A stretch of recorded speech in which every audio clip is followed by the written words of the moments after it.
What is your goal and why does it matter to you? Apakah anda punya cita-cita, matlamat, impian dan kenapa impian tersebut sangat penting bagi anda? Selesaikan dua perkara ni. Tulis sejelas-jelasnya. Apakah ia dan kenapa ia penting? How, bagaimana anda nak capai benda tu, itu benda yang terakhir. Sebab di media sosial, di YouTube, dah terlalu banyak tutorial mengenai how.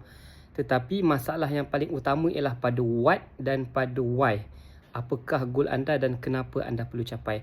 Ini adalah video kedua daripada cabaran 100 video untuk mengangkat, mempromosikan jenama Syurga Firdaus yang akan menjual barang-barang yang mempromosikan, yang mengangkat gaya hidup Muslim.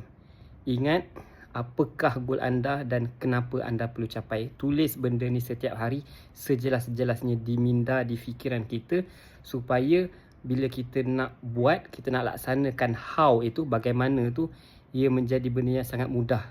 Bukannya kita tak tahu bagaimana nak buat, kita tak jelas apakah goal kita dan kenapa kita kena capai perkara tersebut.